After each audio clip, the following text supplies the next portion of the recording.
The Lobster Trap Company was started as a research and design company focusing on lobster traps and the gear used in the lobster industry. For 2.5 years, that was our primary focus. As of roughly 3 months ago, we've pivoted and we are now becoming a manufacturing company for lobster traps.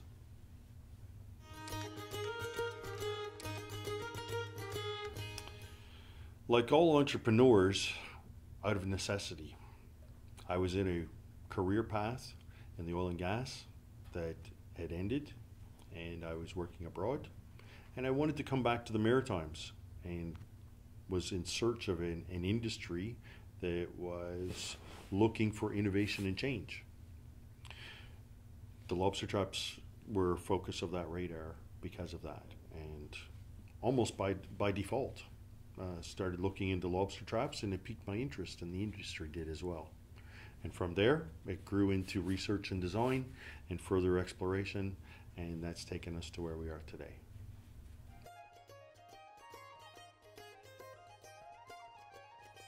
Rural Nova Scotia, by default, geographically is difficult to do business. If you look at the map, we're a peninsula. We're at the end of a landmass that people don't travel through. So the deck is stacked against us in that respect.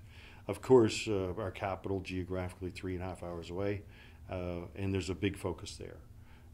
And thanks to startups like Ignite Lab or startups of Ignite, it gives us better access and better throughfare to opportunities, whether it's mentorship, whether it's funding, whether it's engineering, whether it's a good supplier. Not only geographically, but population base. There isn't a shop right down the road that we can turn to and say, oh, I need this material, and they have it in stock, or even having access to get it. So there's some challenges through that, and it's very important as an entrepreneur to work through that and find those paths. And it's certainly all doable. They are just challenges.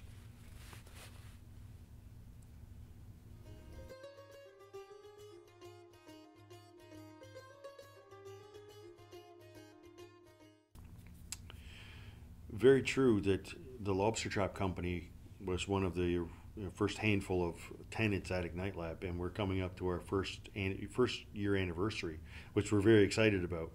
Ignite Lab has created or fostered the opportunities to arrange meetings at a faster pace than what I could have done as an individual. Through the connection and networking channels and partnerships that Ignite Lab has, as well as the events that are held, giving us publicity, media attention, the opportunity to be in the public's eye on one sense.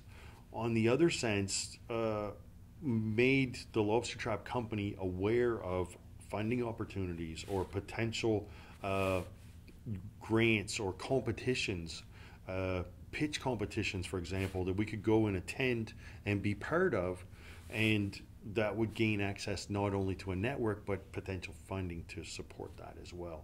So it's a hand in hand, and by being a tenant at Ignite Labs, it's fast-tracked that process as an entrepreneur. So what it would have taken me as an entrepreneur a year to do, we've accomplished in 3 or 4 months being a tenant here at Ignite.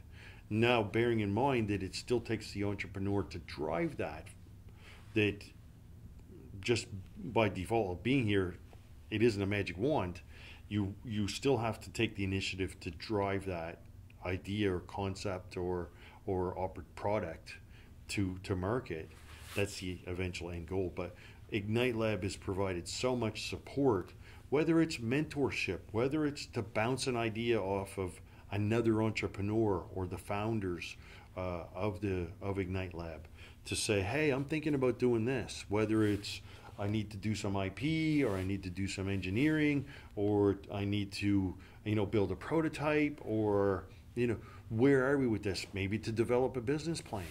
So all of those things happen in this incubator, and that's exactly what an incubator is. It's to help grow.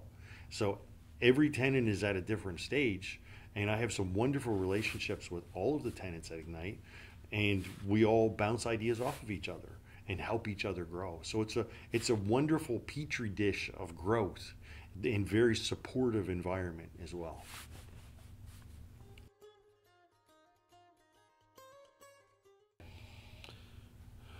There's been a lot of milestones that we've passed in the last year. The From a personal side, the growth of the business, the traction, seeing the product develop and the interest, from even becoming a tenant at Ignite was a major milestone. And as an entrepreneur, I'm a little different where I don't make split decisions.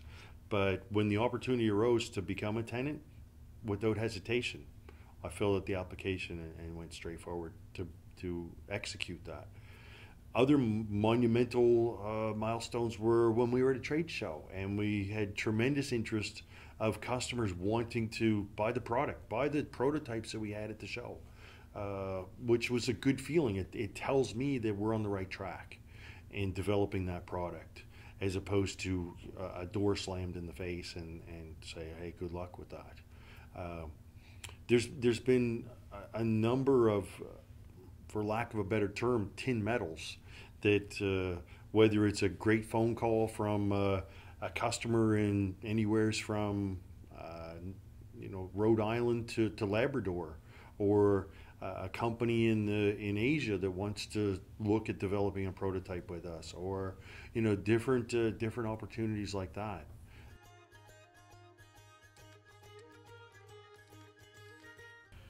As an entrepreneur, the toughest challenge has been to keep focused on the product, avoid distraction, and keep the sights on the finish line, which for myself is to take a product to market.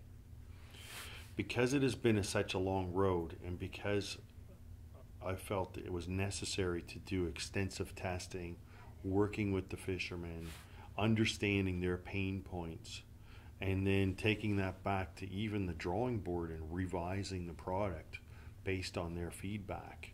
It has been essentially a 3-year roadway or 3-year journey.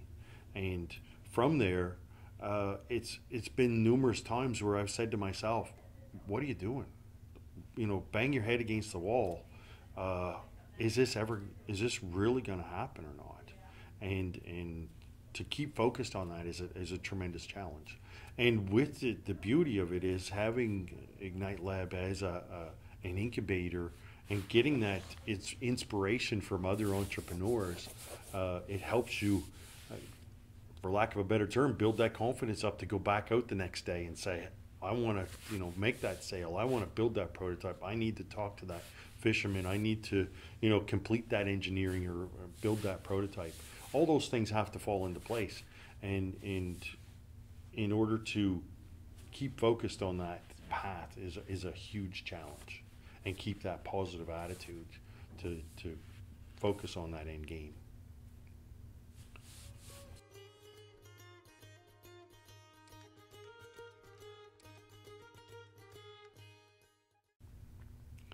There's been different mentors at different stages of the company growth and personal growth. In the beginning, it's an engineering mentor and the importance of that. As a business plan development, then it was a different mentorship and a different person or company or entity. When it was a prototyping and testing, it was a different mentorship. So there wasn't any one specific mentor that takes you through the whole journey. And I think it's important for entrepreneurs to recognize that and to seek that out, or to be, again, in tune with opportunities as they arise. There's a lot of people out there that can help, but there's a lot of wolves out there too. And whether that's to steal your idea or to take over equity in your company or have a malicious intent, that may not be evident at the surface. Mentors are an integral part of an entrepreneur's growth and a company's growth.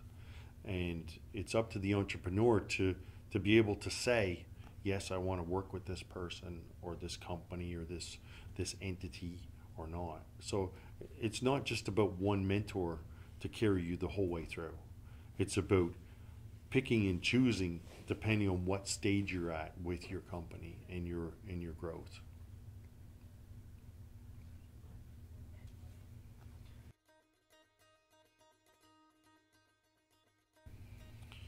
I used to tell myself every morning when I got up that, Scott, you're driving the bus. So you can get up and review some engineering drawings or get a quotation for parts, or find a prototype company or do some R&D work, or you can watch Oprah and take the day off. But which one is going to take you further? Now I've changed that saying to, Scott, you're flying your own rocket ship. So how high do you want to take this? And I don't know the answer to that today, but we've all heard the term as kids, the sky's the limit. And it is all about the driving force of that company and where you want to take it. So if you give it 110%, 7 days a week, then you can create whatever you want. You have to set your own destination. At this point, I want to provide a product to the fishermen as an alternative. But I'm also not just focusing on the local market, the maritime market, the eastern seaboard, as well as globally, and what are the needs there. So the potential is all there. I'm just afraid I'm going to run out of life before I run out of ideas.